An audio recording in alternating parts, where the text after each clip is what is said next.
Subscribe कीजिए study at home by Pankaj Sharma channel को और बेल आइकन को प्रेस कीजिए ताकि मेरे सारे लेटेस्ट वीडियोस आप तक पहुंच सकें सबसे पहले। नमस्कार। ये पेपर है MPSI 2017 27 अक्टूबर सुबह 9 बजे का पेपर है। ये फर्स्ट शिफ्ट में हुआ था एग्ज़ाम। इसके आज हम सारे मैथ्स के क्वेश्चन सॉल्व करने वाले हैं। चलिए देखते हैं एक एक करके सारे क्वेश्चंस। देखिए क्वेश्चन क्या कह रहा है, किसी संख्या के 3/4 का 1/2 120 के बराबर है। इसका मतलब कोई संख्या है x, इसका 3/4 और इसी का 1/2 किसके बराबर है? 120 के बराबर है। ठीक है, वह संख्या कौन सी है? तो निकाल लेते हैं अपन इसको सॉल्व करके। 3 से काट देता हूं मैं, 3 चौक 12 40। ये दोनों कैची गुणा में जाएंगे तो 4 दूनी 8, 8 चौक 32। तो x का मान कितना आ गया? 320। क्लियर है? तो मेरा आंसर हो गया थर्ड। आगे बढ़ते हैं। एक आयत की लंबाई चौड़ाई से दुगनी है। देखिए दोस्तों, ये लंबाई हो गया, ये चौड़ाई हो गई। अगर चौड़ाई x होगी तो लंबाई 2x होगी। ठीक, यदि आयत का क्षेत्रफल 1250 वर्ग मीटर है तो आयत का क्षेत्रफल क्या होता है भाई? एरिया बराबर लंबाई गुणित चौड़ाई, यही होता है। तो एरिया दिया है इन्होंने 1250, लंबाई अभी अपन ने देख ली 2x, चौड़ाई अपन ने देख ली x। 2 से जैसे ही मैंने इसको काटा तो 2 छिंग 12, 2 दूनी 4, 2 पंजे 10। क्लियर है? तो ये बना 25 का स्क्वायर। ठीक, और एक्स स्क्वायर, स्क्वायर से स्क्वायर कटा तो एक्स का मान कितना आ गया? 25 आ गया। अब मुझसे क्या पूछ रहा है, आगे बढ़ते हैं अपन। तो लंबाई कितनी है? लंबाई 2x है, x का मान 25 है तो 25 दूनी 50 हो गई लंबाई। इसका मतलब मेरा आंसर थर्ड हो गया। क्लियर? आगे बढ़ते हैं। देखिए अगला क्वेश्चन है, ए और बी मिलकर किसी काम को 4 दिनों में कर सकते हैं तथा ए अकेले उस काम को 6 दिनों में कर सकता है। देखिए यहाँ पर एक साथ तो 2 लोग कर रहे हैं और एक बार में एक अकेला कर रहा है। इसका मतलब 2 जोड़े काम कर रहे हैं तो 2 लकीर ले ले रहा हूँ मैं। क्लियर है? तो यहाँ कौन कर रहा है? ए प्लस बी कर रहा है। और यहाँ कौन कर रहा है? ए कर रहा है, सॉरी। ठीक, तो ए बी मिलकर कितने दिन में कर रहे हैं? 4 दिन में। ए अकेले 6 दिन में कर रहा है। हमसे बी का पूछ रहा है। तो देखिए दोस्तों, यहाँ क्या रख दिया मैंने? कुल कार्य दोनों का। क्लियर? इन दोनों को जो एलसीएम होगा तो 6 दूनी 12 एलसीएम ले सकता हूँ मैं। तो ये 12 हो गया हमारा कार्य जो इन लोगों को करना है। तो ए प्लस बी 4 दिन में कर रहे हैं तो 12 कार्य कितने दिन में, सॉरी 12 कार्य को एक दिन में कितना करेंगे? तो 4 तिया 12, 6 से एक दिन में 6 दूनी 12। क्लियर हो गया? अभी बात बताइए, ए और बी मिलकर के एक दिन में 3 काम कर रहे हैं जबकि ए अकेला 2 कर रहा है। तो मैं ये कह सकता हूँ बी एक दिन में एक कार्य करेगा। क्लियर है? तो बी अकेले उस काम को कब खत्म करेगा? तो भाई वो कार्य कौन सा है? 12। तो हम यहाँ पर फॉर्मूला लगा देंगे, कुल दिन बराबर कुल कार्य total work upon 1 day work, यानी कि एक दिन का कार्य।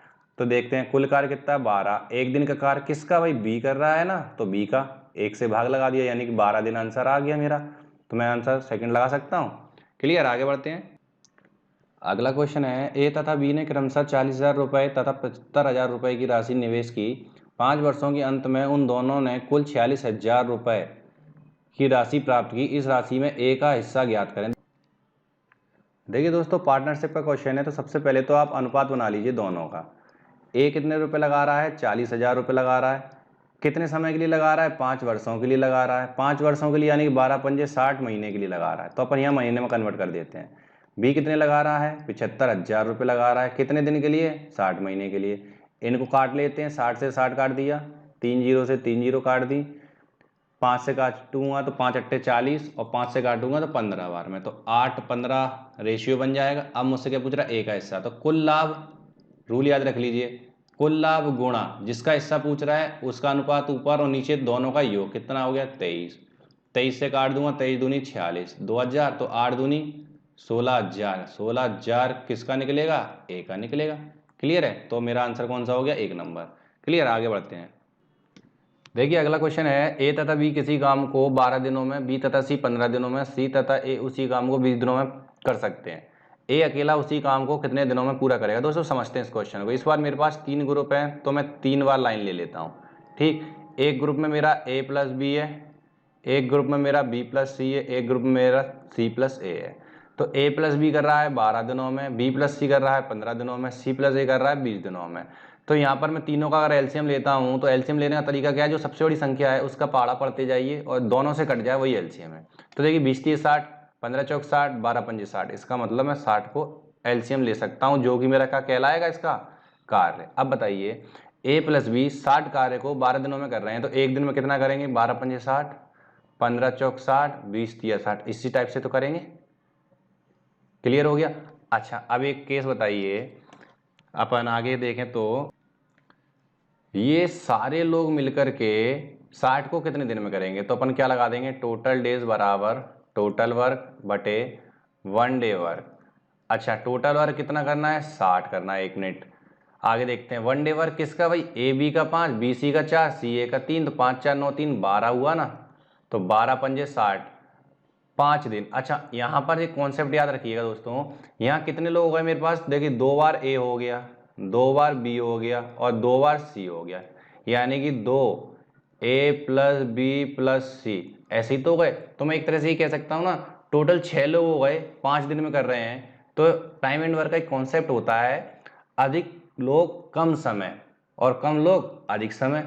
तो देखिए जब 6 लोग कर रहे हैं तो 5 दिन में हो रहा है। अच्छा ये 6 लोग हैं, अगर मैं यही आधे कर दूंगा मतलब कम लोग हो गए, जब कम लोग हो गए तो समय ज़्यादा लगेगा ना, तो इस 2 को उठा करके हम यहाँ गुणा कर देंगे, यानी कि 5 इंटू 2 बराबर कितना बचा, 10 दिन। तो अब मैं ये कह सकता हूँ ए बी सी तीनों मिलकर 10 दिन में करते हैं, पर मुझसे पूछ रहा है ए अकेला। तो देखिए फिर से हम यही कॉन्सेप्ट लगा लेंगे। अब क्या होगा, ए बी सी एक ग्रुप हो गया। अब मुझे यहाँ पर क्या चाहिए, ए का चाहिए, तो मैं बी सी का ले लूंगा। बी सी कितना था भाई, बी सी थी 15, यानी कि बी प्लस सी 15 दिन में कर रहे थे, और ए बी सी कितने में कर रहे थे, 10 दिन में कर रहे थे।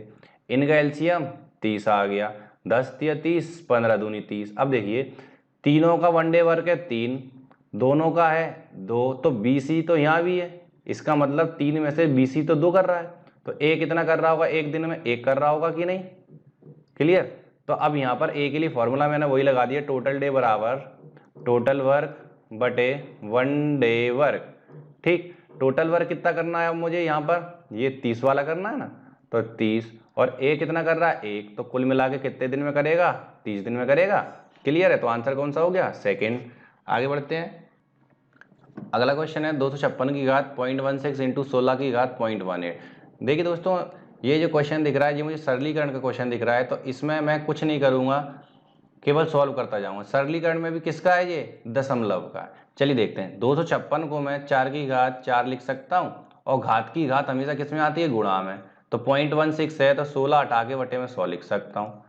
क्लियर हो गया, गुणा 16 को 4 की घात 2 लिख सकता हूँ, और 0.18 घात पे है तो इसको क्या कर दूंगा, 18 बटे 100। क्लियर है। अच्छा अब काट लेता हूँ मैं इसको, तो देखिए 4 से मैंने इसको काटा तो कितनी बार कट गया, 25 बार कट गया, और 2 से मैंने इसको काटा तो कितनी बार कट गया जी, 50 बार कट गया। क्लियर है। और देख लेते कट रहा है क्या, 2 से काट देता हूँ, 2 नाम 18 और 2 से काट देता हूँ 25 बार। ठीक है, यही तो हुआ ना। अब देखते हैं, देखिए अब क्या बच रहा है, 4 की घात 16 बटे 25 बच रहा है इधर, गुणा 4 की घात 9 बटे 25 बच रहा है इधर। जब आधार समान हो तो घातें जुड़ जाती हैं, तो 4 की पावर क्या बन जाएगी अब, 16 बटे 25 प्लस 9 बटे 25। ठीक, तो फिर मैं ये कह सकता हूँ ना, 25 एलसीएम ले लिया मैंने, तो ऊपर क्या बचा, 16 प्लस 9 यानी कि 25, और बटे में क्या है 25, काट दूंगा तो कितना बचेगा 1, यानी कि 4 की घात क्या बचेगा 1, तो फाइनली 4 मेरा आंसर बन जाएगा कि नहीं। तो सेकंड नंबर का ऑप्शन हो गया। क्लियर, आगे बढ़ते हैं। देखिए दोस्तों परम्यूटेशन का क्वेश्चन है, और परम्यूटेशन का रूल क्या होता है, एन पी आर। ये हो गए कुल संख्या जितनी भी मेरे पास उपलब्ध हैं, चाहे वो सीटें हों चाहे वो प्लेस कुछ भी हो। आर हो गए उस पर मुझे कितने व्यक्ति बैठाने हैं। ठीक, तो एन हो गया हमारा 11, पी और आर हो गया हमारे पास 2 व्यक्ति आए तो 2, यानी कि 2 व्यक्ति 11 जगहों पर कितने प्रकार से बैठ सकते हैं। तो सिंपल सा फॉर्मूला होता है एनपीआर का, क्या होता है, factorial n upon factorial n minus r, यही होता है। तो फैक्टोरियल 11 को कैसे खोलूंगा, 11 इंटू 10 इंटू फैक्टोरियल 9 खोल दूंगा, और बटे में फैक्टोरियल 9, तो 9 से 9 कट गया, 11 धाई 110, यानी कि 2 लोग 11 सीट पे 110 तरीके से बैठ सकते हैं। तो मेरा आंसर हो गया थर्ड। क्लियर है, आगे बढ़ते हैं। अगला क्वेश्चन है, वह सबसे बड़ी संख्या क्या होगी जिससे 989 तथा 1327 में भाग देने पर क्रमशः 5 तथा 7 शेषफल बचता हो। देखिए दोस्तों जब बात हो कि शेषफल बचता हो क्रमशः इतना इतना, तो सबसे पहले उस शेषफल को उस संख्या में से घटा दीजिए। क्रमशः है तो 5 किस में से बचना चाहिए, 989 में से, तो इसमें से घटा देते हैं, और 7 इसमें से घटा देते हैं, तो ये कितना बचेगा हमारे पास 1320, और ये कितना बचेगा हमारे पास 984। क्लियर है। अब इन दोनों को देख लेते हैं हम, ऐसी कौन सी संख्या है जो इन दोनों को काट दे, यानी कि मुझे क्या निकालना है, HCF। तो वो मैं कैसे निकालूंगा भाई, छोटी संख्या से भाग दे दूंगा बड़ी संख्या में। क्लियर है? कितनी बार कटेगा, एक बार कटेगा, तो 984। आगे देखते हैं, 10 में से 4 गया तो 6, 11 में से 8 गया तो 3, 12 में से 9 गया तो 3। अब क्या हुआ, जो मेरा बचा शेष उसमें पिछले भाजक को भाज्य बना देंगे। क्लियर है? तो अब देखते हैं, 2 बार में कट गया, 2 छिंग 12 की 2, हंसी लगी 1, 2 तिया 6, 1 7 और 2 तिया 6, तो कितना हुआ मेरे पास, 2 1 3, 312 हुआ। अब क्या करूँगा, फिर से वही स्टेप, 336 अब क्या बन जाएगा, भाज्य बन जाएगा। तो एक बार में मैंने काट दिया। क्लियर? कितना बचा मेरे पास, 24 बचा, ये कट गया। अब 24 से मैं भाग लगा दूंगा 312 में। ठीक, तो 24 एकम 24।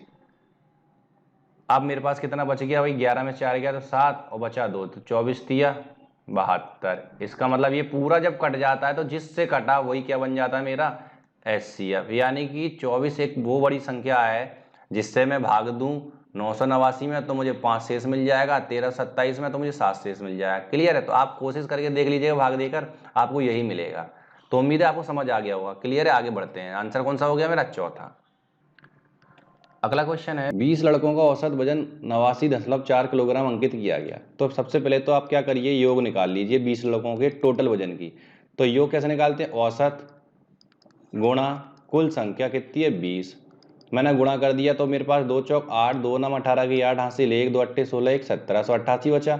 जीरो का जीरो आ गया, लेकिन इस पॉइंट को मैं यहाँ लगा दूंगा तो ये कट जाएगा। तो फाइनली टोटल कितना हो गया, 1788। आगे बढ़ते हैं। बाद में ज्ञात हुआ कि एक मान 87 किलोग्राम के स्थान पर 78 किलोग्राम अंकित हो गया। भाई देखिए 87 की जगह 78 यानी कि कम लिख गया, तो मुझे देना पड़ेगा ना, यानी कि 9 कम लिखा था तो 9 इसमें बढ़ाना पड़ेगा। तो 9 8 17 के साथ हासिल 1, 8 और 1 9, 7 और 1। अब 1797 क्या हो गया, 20 लोगों का नया योग। तो औसत कैसे निकालूंगा, 20 से डायरेक्ट भाग लगा दूंगा। जब मैं 20 से भाग लगाता हूं तो मुझे ज्ञात होता है तो 89.85 किलोग्राम बनता है। आप भाग लगा के देख सकते हैं। क्लियर है? तो अगला क्वेश्चन कह रहा है, 5 सेंटीमीटर त्रिज्या वाले वृत्त के त्रिज्या खंड का क्षेत्रफल ज्ञात करें जो 3.5 सेंटीमीटर लंबाई वाले चाप द्वारा निर्मित किया गया। और सबसे पहले तो इसका एक फिगर समझ लेते हैं अपन, क्या कह रहा है ये एक वृत्त हो गया, इसकी त्रिज्या हो गई 5 सेंटीमीटर। अब वो ये कह रहा है कि 3.5 सेंटीमीटर लंबाई वाले चाप, यानी कि मैं एक केस में ये मान लेता हूँ यहाँ से लेकर के ये जो चाप बन रहा है ये वाला पोर्शन, इसकी लंबाई है 3.5 सेंटीमीटर। क्लियर है? तो इस पॉइंट से सेंटर पे मिला दूं तो ये जो हिस्सा बना, इस वृत्त खंड की त्रिज्या खंड की एरिया पूछ रहा है हमसे। क्लियर है? तो अब देखिए इस त्रिज्या खंड का एरिया कैसे निकालेंगे। सबसे पहले तो आप एक बात बताइए, चाप की लंबाई का फॉर्मूला क्या होता है। चाप की लंबाई आप सभी को पता होना चाहिए, नहीं है तो याद करिए और लिख लीजिए। चाप की लंबाई होती है थीटा बटे 360 गुणा 2πr। क्लियर है? अब थीटा क्या होगा, थीटा ये होगा ये दोनों त्रिज्याओं के बीच में बनने वाला कोण, ये होगा थीटा। ठीक है? चाप की लंबाई कितनी दे रहा है, 3.5। थीटा कितना है पता नहीं, 360 इंटू 2 इंटू 22/7 इंटू आर कितना दे रहा है मेरे पास, देख लीजिए 5 सेंटीमीटर। ठीक है भाई, अब इसको सॉल्व कर लेते हैं। पॉइंट हटा दूंगा तो नीचे 10 आ जाएगा। अब इसको मैं किससे काट सकता हूँ, 5 से काट सकता हूँ, 5 सत्ते 35 आ जाएगा। और कुछ काट सकता हूँ मैं, हाँ 0 से 0 और काट सकते हैं अपन। ठीक है? अब यहाँ थीटा कितना निकल आया ये देख लेते हैं, 7 गुणा 7, मैं गुणा नहीं कर रहा हूँ दोस्तों, आप भी मत कीजिएगा अभी, गुणा 36 और बटे में 2 गुणा 22। थीटा यही निकलेगा, इसका मतलब ये जो कोण बनेगा वो कुछ इतना बनेगा। अगर मैं इसको गुणा करके काटूंगा तो वे मतलब में टाइम ज़्यादा हो जाएगा, ये 22 है। ठीक है? अब देखिए, अब मुझसे क्या पूछ रहा है, त्रिज्या खंड का क्षेत्रफल। तो त्रिज्या खंड का क्षेत्रफल का फॉर्मूला आपको पता होना चाहिए।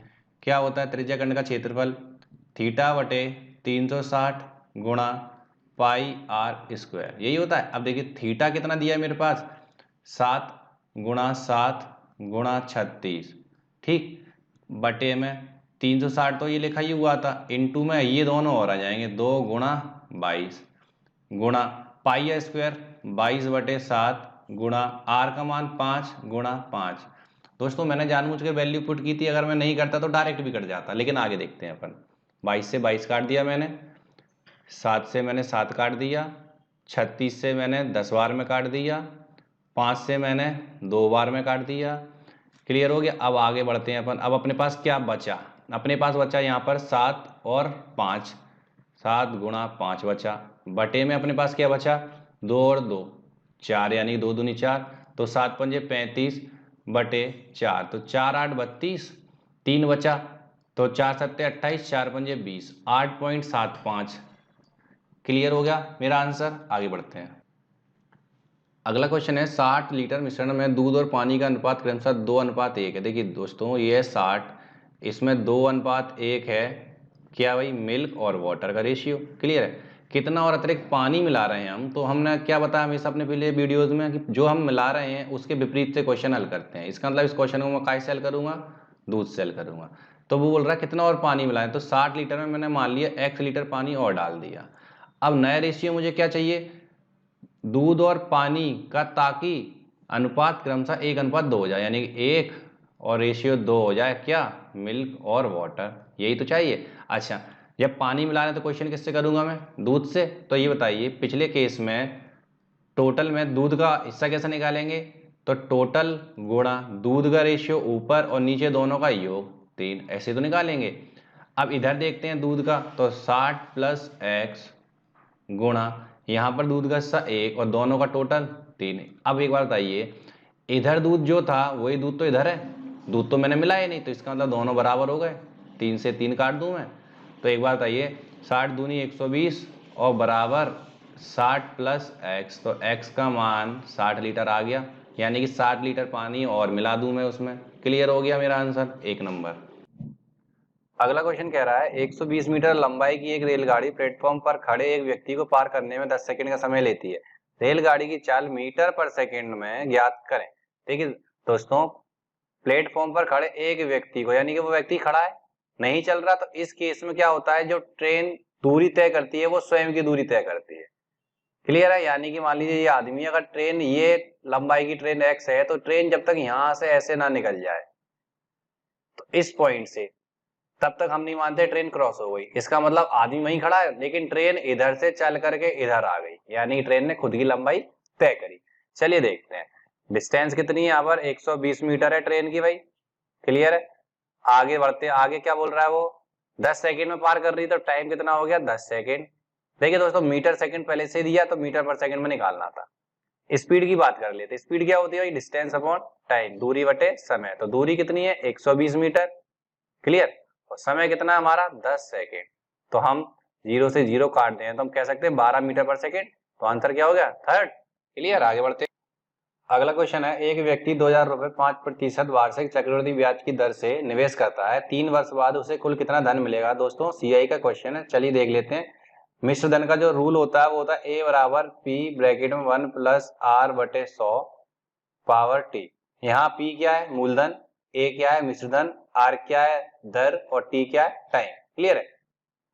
इस केस में अगर मुझे CI पूछा होता तो फिर मैं क्या कहता भाई, मिश्रधन माइनस मूलधन, A माइनस P। तो ये दो रूल होते हैं CI के। ठीक है भाई। अब आप देखते हैं अपन आगे। तो यहाँ पर क्या बोल रहा है, एक व्यक्ति 2000 रुपए, यानी कि P बोल रहा है 2000 रुपए। ठीक है। 5% वार्षिक चक्रवृद्धि ब्याज, यानी कि जो दर हो गई वो क्या हो गई, 5% ईयरली। ठीक है भाई।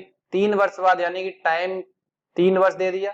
अब पूछ रहा है उसे कुल कितना धन मिलेगा, इसका मतलब मिश्र धन पूछ रहा है हमसे। तो दोस्तों इस क्वेश्चन को मैं सॉल्व नहीं कराने वाला हूं, आंकड़े मैंने आपको दे दिए हैं, आप इसमें वैल्यू पुट करें, और आंसर भी आपके सामने लिखा हुआ है। तो आप लोग सॉल्व करके बताएं ये आंसर आपको मिल रहा है या नहीं। तो प्लीज कमेंट बॉक्स में जरूर कमेंट कीजिएगा। चलिए आगे बढ़ते हैं अपने अगले क्वेश्चन की ओर। अगला क्वेश्चन है, यदि A अनुपात B बराबर 2:1 और A अनुपात C बराबर 1:3 हो तो ABC क्या होगा। देखिए दोस्तों, रेशियो क्वेश्चन है, मैं अपने पिछले कई वीडियोस में ये बता चुका हूं कैसे सॉल्व होते हैं। तो आप ये याद रखिएगा, व्यापम में पिछली बार 2017 में जो एग्जाम्स हुए हैं उसमें रेशियो के इस टाइप के क्वेश्चन जरूर पूछे गए हैं।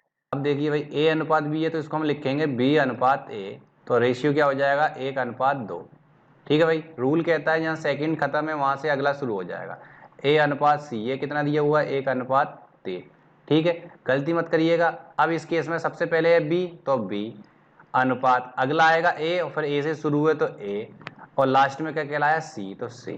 क्लियर है, यही अनुपात बनेगा। अब यहां से देख लेते हैं, पहले दोनों गुणा करेंगे तो 1, अब क्रॉस में गुणा करेंगे तो अनुपात में 2 और लास्ट के दोनों गुणा करेंगे तो अनुपात में 6। तो पहला वाला किसका बना, बी का बना, दूसरा वाला किसका बना, ए का बना, तीसरा वाला किसका बना, सी का बना। क्लियर। अब मुझसे क्या पूछ रहा है, ए बी सी। तो ए कितना है भाई, देखिए गलती मत करिएगा आंसर लगाने में। ए है मेरे पास 2, बी है मेरे पास 1 और सी है मेरे पास 6। तो 2 1 6 बनेगा। तो 2 1 6 मेरा ऑप्शन कौन सा हो जाएगा, थर्ड नंबर का है। क्लियर है, आगे बढ़ते हैं। देखिए अगला क्वेश्चन है, एक मेज को 400 रुपए में बेचने के बजाय 350 रुपए में बेचने पर प्रतिशत हानि 5% बढ़ जाती है। मेज का लागत मूल्य क्या है। अच्छा, चाहे मैं इसमें बेचूं चाहे मैं इसमें बेचूं, क्रय मूल्य तो एक ही रहेगा ना दोनों के केस में। क्लियर है। और क्रय मूल्य का रूल क्या होता है, एसपी यानी विक्रय मूल्य गुणा 100 और बटे में क्या आ जाएगा 100 प्लस माइनस प्रॉफिट या फिर लॉस %। क्लियर है। अब देखिए जैसे ये क्वेश्चन मैंने पढ़ा मेरे माइंड में तुरंत से यही आया। अब देखिए दोनों केस में क्या होगा, कॉस्ट प्राइस तो बराबर होगा क्रय मूल्य। तो यहाँ पर मैं अगर क्रय मूल्य निकालूंगा तो कैसे निकालूंगा, 400 गुणा 100 बटे 100। अब प्रॉफिट होगा कि लॉस, प्लस या माइनस, प्लस यानी प्रॉफिट, माइनस यानी कि लॉस। तो बोल रहा है 5% बढ़ जाती है। भाई पहले लॉस कितना था, तो पहले मैं लॉस परसेंट मान लेता हूँ एक्स था। ठीक है भाई, x% था तो x% यानी कि x लग जाएगा। लॉस परसेंट की वैल्यू डायरेक्ट x रख दी मैंने। ठीक है भाई, अब देखते हैं अगला क्या है, 350 रुपए में बेचता हूं तो कॉस्ट प्राइस कैसे निकालूंगा, 350 गुणा 100 बटे 100 माइनस x और माइनस के 5, क्योंकि 5% बढ़ रही है तो नया क्या कहलाएगा, x+5 कहलाएगा कि नहीं कहलाएगा। जैसे ही x+5 में यहाँ रखूंगा तो ये जो माइनस है इससे ये माइनस का x हो जाएगा और ये माइनस का 5 हो जाएगा। क्लियर है। अब देखिए आगे काट लेते हैं। 100 से 100 मैंने काट दिया, एक जीरो से मैंने एक जीरो काट दिया, 5 सत्ते 35, 5 अट्ठे 40। क्रॉस गुणा कर देता हूं तो ये हो जाएगा 800 माइनस के 8x और माइनस के 40 बराबर के 700 माइनस के x। क्लियर है। देखिए 700 इधर आएगा तो 800 में 700 गया 100 और माइनस के 40 तो कितना बचा 60। क्लियर है। माइनस के 8x उधर जाएगा तो क्या हो जाएगा, सॉरी ये हमारा 700 और यहाँ पर 7x है। याद रखिएगा ये छोटी सी मिस्टेक हो गई थी।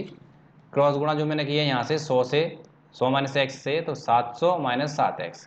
ठीक है। अब देखिए 8x उधर जाएगा तो क्या होगा प्लस का, प्लस के 8x में से 7x गया तो x बचा। यानी कि मैं कह सकता हूँ कितना लॉस चल रहा था उसका 60%। कहते हैं सीपी क्या है 400 गुणा 100, भाई ऊपर रूल लिखा हुआ है मैंने, नीचे 100 माइनस प्रॉफिट लॉस, तो लॉस था 60 यानी 100 माइनस 60 क्या बचा 40। जीरो से मैंने जीरो काट दिया और 4 से मैंने 10 बार में काट दिया। 100 इंटू 10 कितना आ गया मेरा 1000 रुपये। तो मैं कह सकता हूँ ना मेरा चौथे नंबर का आंसर। क्लियर है, आगे बढ़ते हैं। अगला क्वेश्चन है, चीनी के मूल्य में 20% की वृद्धि हो जाती है तो चीनी की खपत को कितने प्रतिशत कम करना होगा ताकि चीनी पर खर्च अपरिवर्तित रहे। दोस्तों इस टाइप के क्वेश्चन के लिए कॉन्सेप्ट सिखा देता हूं मैं। सबसे पहले तो मूल्य पर केजी ले लीजिए आप, पर लीटर ले लीजिए या पर डजन, क्विंटल, जो भी दिया हो हमें उसकी कीमत। ठीक। जब हम मान लेते हैं 1 किलो 20 रुपए की शक्कर लेते हैं और अगर हम 10 किलो शक्कर लेते हैं तो 200 रुपये देना पड़ेंगे। तो इसका मतलब मूल्य की कीमत हमने किस में लगाई भाई, खपत, हमारा उपभोग, इसको खपत भी कह सकते हैं, इसको उपभोग भी कह सकते हैं। भाई हमें कितना यूज हो रहा है। क्लियर। जब दोनों को गुणा करते हैं तो कितना आता भाई, सॉरी इसको हम बोलते हैं खर्च। अब इस बात को मैं उदाहरण के तौर पर समझाता हूँ। मान लीजिए कोई चीज़ की कीमत है 100 रुपये पर केजी और मेरे घर में उसकी खपत आती है 100 केजी, तो 100 गुणा 100 कितना आ गया मेरा खर्चा, 10,000 रुपये आ जाएगा। ये फॉर एग्जाम्पल हम लेट कर लेंगे, ऐसे टाइप के हर क्वेश्चन के लिए हम ये मान के चलेंगे। मान लेते हैं 100 रुपये पर केजी किसी की कीमत है, हमारे यहाँ 100 केजी या 100 लीटर की खपत है, तो कुल मिला के हम कितना पैसा देंगे भाई, 10,000 रुपये देंगे। इसके बाद हम क्वेश्चन शुरू करेंगे। चीनी के मूल्य में 20% की वृद्धि हो जाती है। अब मान लेते हैं चीनी का मूल्य था 100 पहले, अब कितना हो गया 20% की वृद्धि के बाद 120 हो जाएगा। ठीक है भाई, आगे बढ़ते हैं। तो चीनी की खपत को कितना प्रतिशत कम करना होगा ताकि चीनी खर्च अपरिवर्तित रहे। मतलब मुझे इस पॉइंट को निकालना है खपत को, और खर्चा अपरिवर्तित रहेगा मतलब क्या, अगर पहले खर्चा मैं 10,000 कर रहा हूं तो अभी भी मेरा 10,000 रहे, ना कम हो ना ज्यादा हो। बात समझ में आ गई। तो एक बात बताइए, इसको निकालना है तो मैं इसको एक्स ले लेता हूँ। एक्स कैसे निकाल लूंगा मैं, 10,000 और ये 120 का भाग लगा दूंगा मैं। क्लियर है। जीरो से जीरो काट दिया और देखिए 4 दिया 12, 4 दूनी 8, 2 इसको दिया, 4 पंजे 20, 0। अब मैं इसको 3 से भी भाग लगा देता हूँ डायरेक्ट, तो क्या होगा, 3 अट्ठे 24, और 24 के बाद क्या बचा मेरे पास, 1, तो 3 त्रिका 9.83.3। मेरी खपत पहले कितनी थी, 100। अब मैं केजी में बात कर रहा हूँ तो 100 केजी खपत थी। अब कितनी है मेरी, 83.3 केजी। तो फाइनली देखो कितना कम हो गया परसेंट में भाई, तो मैं कह सकता हूँ ना 16.66 लगभग परसेंट कम हो गया। तो इसका मतलब मेरा आंसर कौन सा हो जाएगा, पहले नंबर का। क्लियर है, आगे बढ़ते हैं। अगला क्वेश्चन है, 5 वर्ष पहले बाली और गीता की आयु क्रमशः 3:4 के अनुपात में थी। 10 वर्ष बाद उनकी आयु का अनुपात क्रमशः 6:7 होगा। उनकी वर्तमान आयु में क्या अंतर है। देखिए दोस्तों, आयु के कॉन्सेप्ट मैंने कैसे सिखाए हुए हैं आपको, आप लोग मेरे पिछले वीडियोज में जाके जरूर देंगे, कांस्टेबल के भी और एसआई के भी। चलिए देखते हैं। इस टाइप से एक लाइन ले लेंगे, ये हो गया हमारा वर्तमान, ये हो गया हमारा भविष्य, और ये हो गया हमारा पास्ट। ठीक है भाई, क्या बोल रहा है, 5 वर्ष पहले, तो हमेशा आज से बात करेंगे। वर्तमान से मैंने लिया 5 वर्ष पहले, मतलब पास्ट में आ गया मैं कहीं, तो बाली को मैं बी ले रहा हूं और गीता को मैं जे ले रहा हूं। इनकी आयु का अनुपात कितना है, 3:4 है। क्लियर है। 10 वर्ष बाद, अब आप ये गलती ना करें कि आप यहाँ आ गए तो यहाँ से फिर 10 वर्ष सोचेंगे, नहीं, आप प्रेजेंट से ही सोचेंगे। अब यहाँ से अगर मैं 10 वर्ष बाद की बात करूंगा तो इसमें कितना था भाई अंतर, 5। यहाँ कितना अंतर हो गया भविष्य के लिए, 10। 10 वर्ष बाद इनकी आयु का अनुपात कितना बोल रहा है, बाली और गीता का 6:7 बोल रहा है। क्लियर है। अब आपने दोनों अनुपात सेट कर लिए। अब आपको क्या करना है, किसी एक अनुपात को एक्स मानिए और दूसरे अनुपात के पास ले जाइए। कैसे, मान लेते हैं हम इस केस में ये 3x और 4x है, तो 3x कब है, पास्ट में, लेकिन पास्ट से अगर प्रेजेंट में आएगा तो 5 साल उम्र बढ़ जाएगी, यानी पहले और आज में 5 साल का अंतर, फिर आज से 10 साल बाद, तो कुल मिला के 15 साल बढ़ जाएगी कि नहीं बढ़ जाएगी। इसी टाइप से 4x + 15 हो जाएगा। अब ये जो आयु का अनुपात था वो कहाँ आ गया, भविष्य में आ गया। क्लियर है। तो भविष्य में तो अनुपात 6:7 बोल रहा है ना, 6/7। ठीक, अब इसका कैंची उड़ा कर देते हैं, 7×21x + 15×7 105 बराबर 6×4 24x + 15×6 90। देखिए दोस्तों, 90 इधर जाएगा तो 105 में से 90 गया तो क्या बचा, 15। 21 इधर आएगा तो क्या बचा, 3x, तो 3 से काटा तो x का मान कितना बचा, 5। क्लियर है। 5 इधर रख दिया, 5 दिया 15, 5×4 20, आयु बन गई। अब देखिए क्या पूछ रहा है, उनकी वर्तमान आयु में क्या अंतर है। तो वर्तमान आयु, अभी मेरी आयु कहाँ पर आई है, पास्ट पर आई है। अगर ये 15 साल का था पहले, तो 5 वर्ष बाद यानी कि प्रेजेंट के केस में पूछूंगा, तो अब कितने का हो गया होगा, 20 का हो गया होगा, और ये कितने का हो गया होगा, 25 का हो गया होगा। क्लियर है। तो इनकी आयु में अंतर कितना आ गया, 5 वर्ष का, तो मेरा आंसर हो गया थर्ड। क्लियर है, आगे बढ़ते हैं। अगला क्वेश्चन है, दो संख्याओं का महत्तम समावर्तक और लघुत्तम समावर्तक क्रमशः 12 और 72 है। यदि दोनों संख्याओं का योग 60 है तो दोनों संख्याओं में एक संख्या होगी। देखिए दोस्तों, एचसीएफ कितना बोल रहा है वो हमें, 12, और एलसीएम कितना बोल रहा है वो हमें, 72। एक रूल याद कर लीजिए, जब एचसीएफ का गुणा अनुपात से करते हैं तो हमें क्या मिलता है, संख्या मिल जाती है। ठीक है भाई। अब अनुपात से कैसे, मान लेते हैं दो संख्याओं का अनुपात है A/B। ठीक है।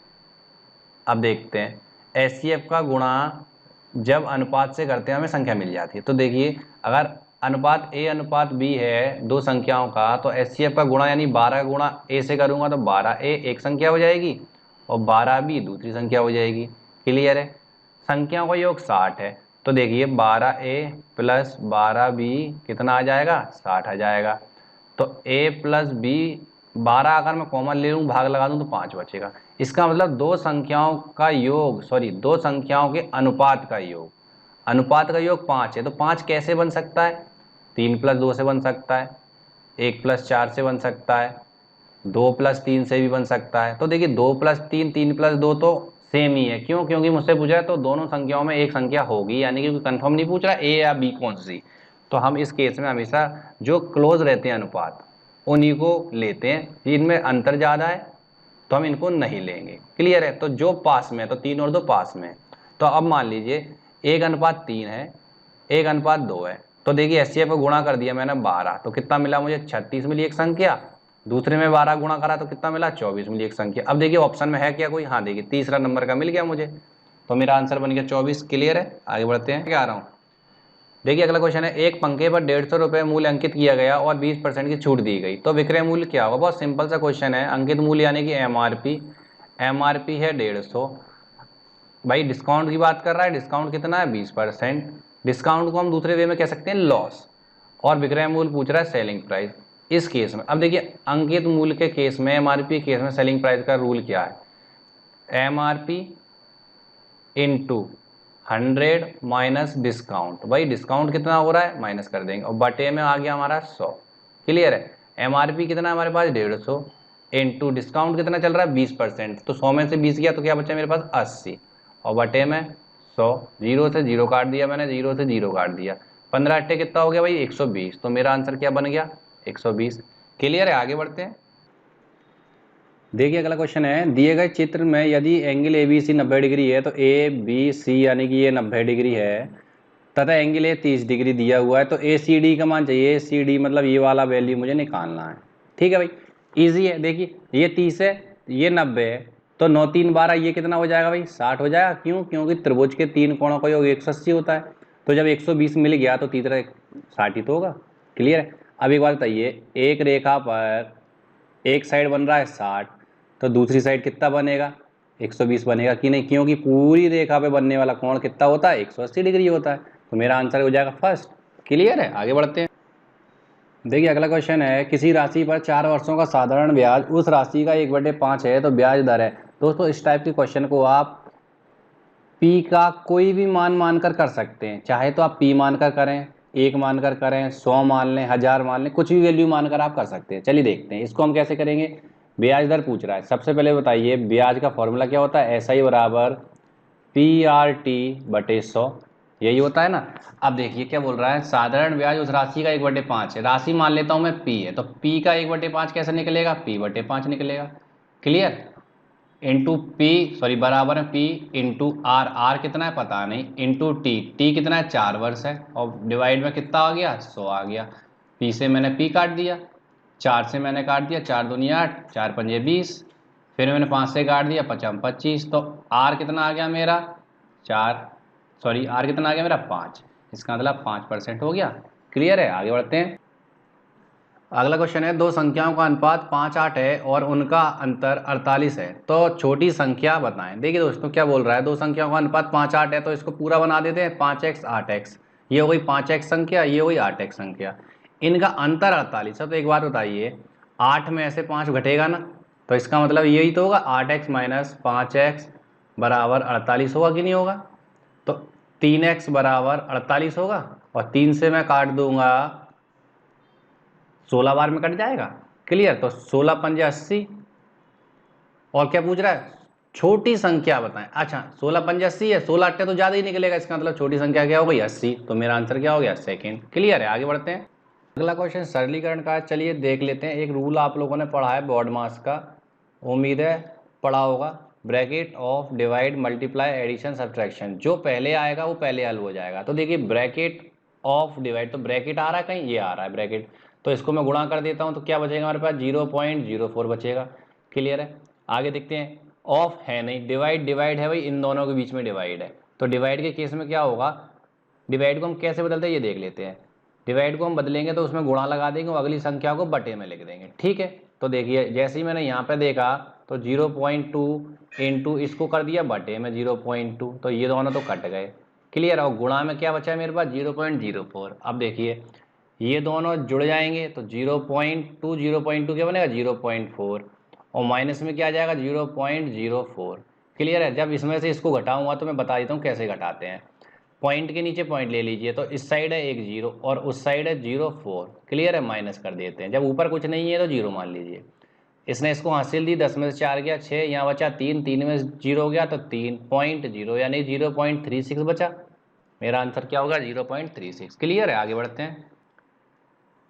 देखिए अगला क्वेश्चन है, 1/3 4/7 और 2/5 को आरोही क्रम में लिखिए। आरोही क्रम का मतलब क्या होता है, बढ़ते क्रम में, मतलब सबसे पहले मुझे कौन सी संख्या चाहिए छोटी, फिर बड़ी बड़ी बड़ी। तो देखें इसमें हम कैसे निकालेंगे, तो डायरेक्ट अंश में हर का भाग दे दीजिए। 1 में 3 का भाग देता हूं तो मैं क्या पाता हूं 0.3 कुछ आएगा मेरे पास। क्लियर है।